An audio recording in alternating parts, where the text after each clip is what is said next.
Hi, I'm Dana, and don't get me wrong, I don't think my content's changed that much from when I first started doing this type of content. It's still about autism and my trauma and what's happened in my life kind of thing and my experiences. But I also obviously, it's been a few years now, so I do actually have somewhat of a better grip on who I am as a person and how my autism manifests for me and the accommodations I can put in place to deal with it. So I don't feel like I'm as often being do other people experience this? What do you do about this? So the fact that I'm asking again does feel a bit like going back to my roots, or bringing back the old days. But following on from my last video, which I'll link here, I suppose, if you haven't seen it, I don't feel like I necessarily know how to let people get to know me without trauma dumping. But I also don't necessarily feel like there's any way of me explaining a lot of the experiences I've had and the things that I've been through without trauma dumping. A reasonably large chunk of my life has just been me sort of being repeatedly re-traumatised by various people, and that's not fun conversation, you know?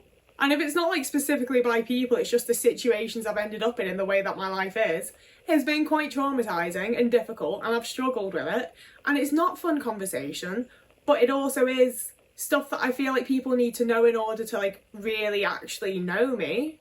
But also, trauma dumping and building relationships that way in the past has not only been quite fucking awful for me and meant that I've ended up with people who further traumatise me, but it's also embarrassing. I actually don't want to trauma dump. I actually, I want to deal with my trauma in a way that is safe and healthy for me and for the people around me, and that doesn't make anyone feel worse or trigger anyone around me. And I just, there's just been a lot of times that I've deeply overshared my trauma and I've made everyone feel awkward, or I've triggered people, or just generally it hasn't been a nice fucking situation because I've overshared.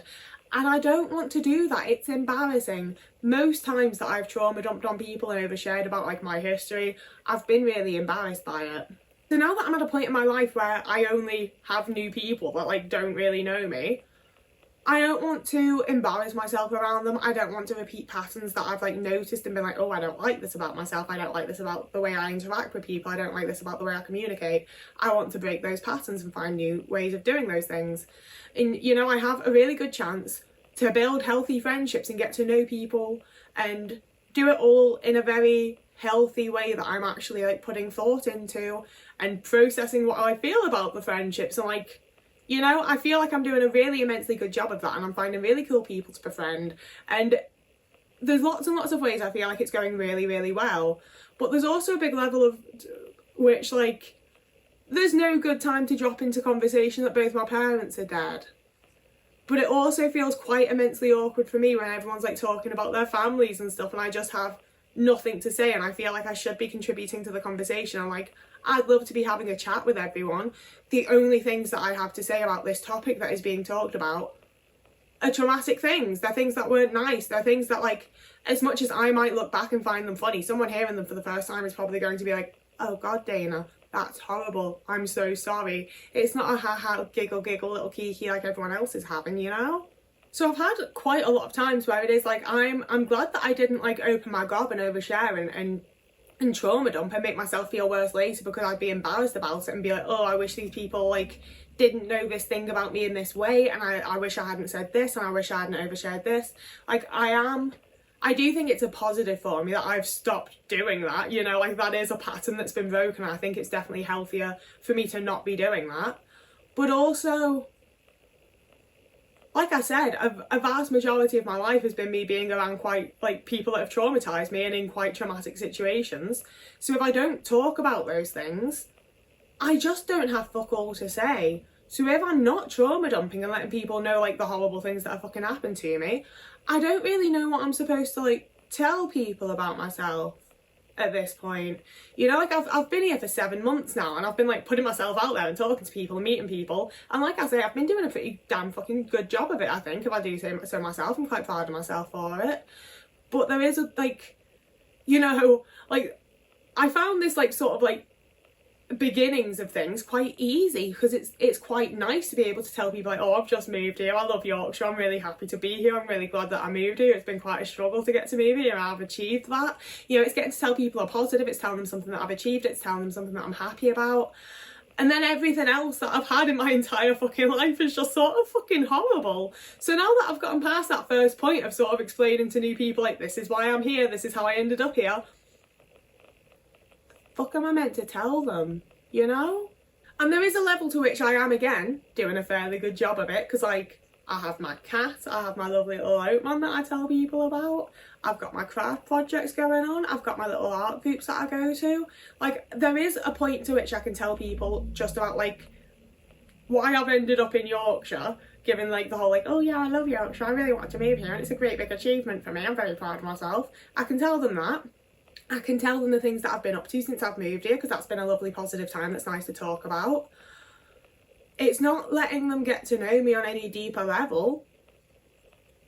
And even when I've been having one-on-one conversations with people that like I'm befriending and like and enjoy being around and everything else, there's the opportunities there where I definitely could tell them more like about myself and my past, but I very much don't know how much is trauma dumping, because like I've had 1,000,001 situations where I very genuinely didn't think I was telling people anything that was like particularly horrible or traumatic, and the group has gone like deathly silent and been like looking to between each other, and then eventually someone's been like, wow Dana, we're really sorry about that, that's really tough.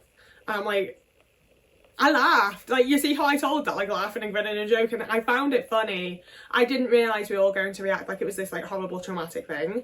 So I don't really understand where trauma dumping like begins and when it becomes too much. And I also just, there's a hell of a lot of things that I know are too much, you know, like telling people like, oh yeah, when I was 16 and being groomed by a 21-year-old that I then spent 8 years with. It's not funny. I'm sorry, it's not funny, like genuinely it's not funny, you know?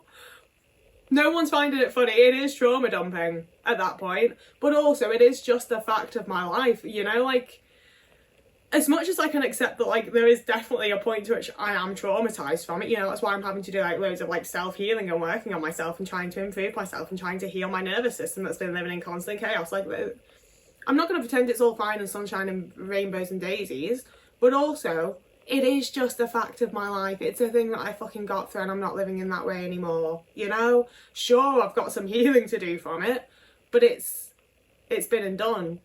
Whereas that's new information to them that they then have to like react to in some way. And I would honestly much rather people just fucking laughed it off. But obviously people aren't going to laugh it off. If someone told me that, I wouldn't laugh it off, because that's a serious thing and I am sorry that you experienced that. But also like I don't need all of that. You know, it is just a fact of my life at this point. And I don't know how I'm supposed to like give people these facts of my life. And like, I also like, it's one of those things where there is a massive part of me that's like, well, you don't need everyone to know everything about you, babes. Like, chill out, you know? Like, people do not need to know like my deep history and everything that's ever happened to me. But like I said, it is the thing of like, tales of your past come up when you're making friends with people and when you're building those relationships and building community. And if you don't share stories of your past, people aren't given the chance to get to know you. But if I do share stories of my past, I'm trauma dumping because all of my past has been fucking traumatic and horrible. And if I'm not doing that, then I'm just not saying fucking anything. So I'm still not getting those opportunities to get to know people and have people get to know me and building those relationships and building that community, you know? Because it is one of those things where, like, sure, not everybody has to know everything about me, you know? Like, the person that I've just met at the fucking queer coffee meetup for the first time does not need to know about my abusive relationship and my dead parents. But once it's, like, the 15th time we're meeting up and we're hanging out one-on-one and we're friends at this point, I would like to feel known, you know? I would like to feel like people that are around me and people that I'm building relationships with and that I'm getting to know also want to get to know me.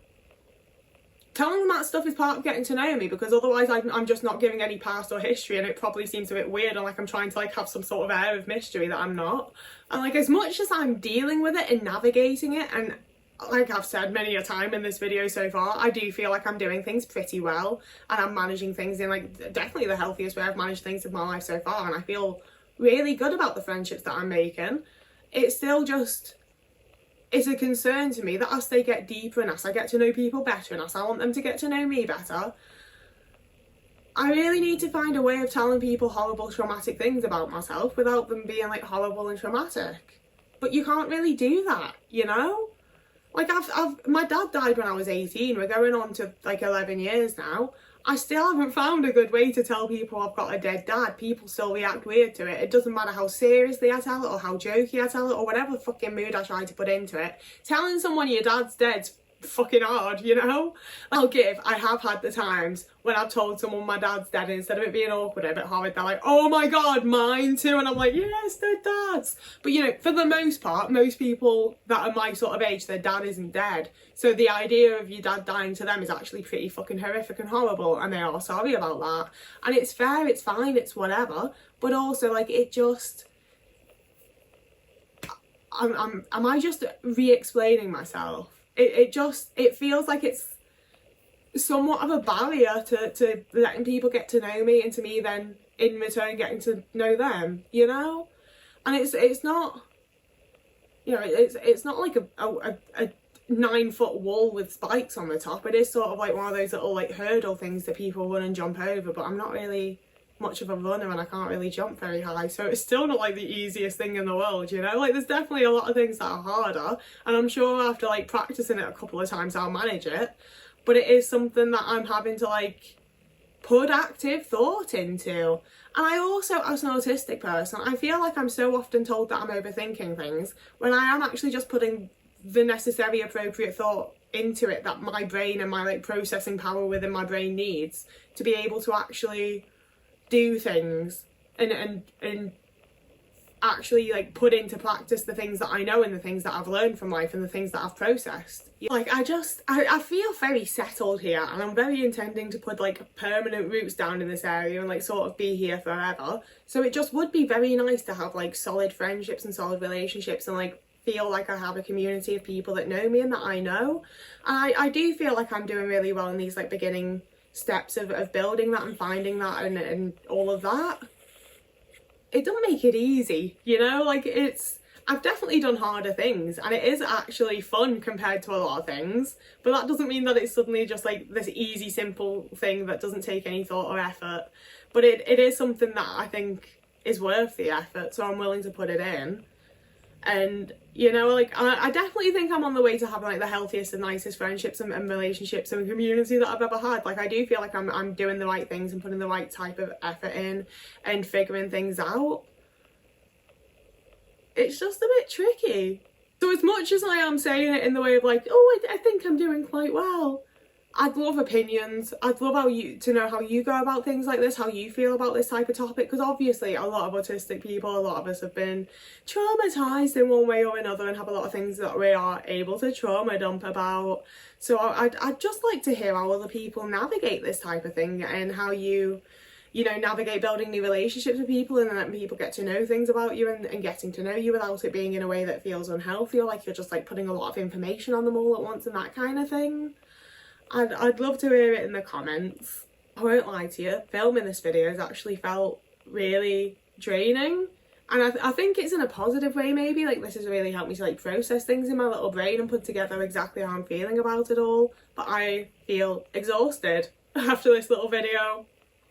So we're gonna keep this end part fairly short and snappy and quick, because Seth's about to get the van. I'm about to get it, and like I said last time, I don't understand how loans and payback and APR and all of that stuff works, but it's about to be a whole life-changing, amazing situation for them, with a massive amount of thanks to this community, obviously alongside the massive amount of work that Seth put in. Like, they were putting like leaflet flyers around their neighbourhood and everything. Like, it is massively Seth's achievement, you know. But I will obviously say a big thank you to this community for helping us out with it and having donated. If you want to give a little last push to help them out, I would obviously really appreciate that. You know, it's about to be your last little chance to read their story and read about what they go through, which would be, you know, it's always great to be able to spread the word of what disabled people are experiencing and going through. I would just very much appreciate it if you're able to check it out at all, if you're able to share it, if you're able to donate.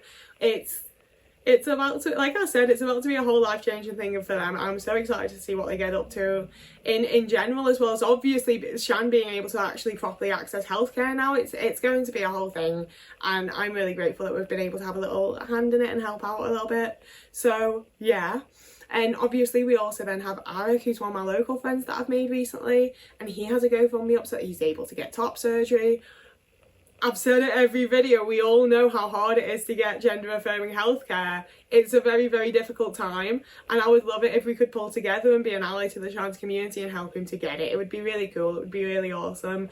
I would love to be able to give back to a little bit to the community that is already here. I've very much been able to like just sort of like wander in and stumble into a community, like several communities that have been built and are being built by other people, and it's an absolute fucking delight. So if I'm able to give back to anyone that's helping to build that and just generally making it feel really nice to live here, obviously I would love if we're able to do that. So again, if you're willing to go and give it a little read, give it a little share, give it a little donate, whatever you're able to manage, I would really, really, really appreciate. And now I'm going to go. So whoever you are, wherever you are, I hope you're having a lovely morning, evening, day, afternoon, we month, year, and I will see you again in a couple of days.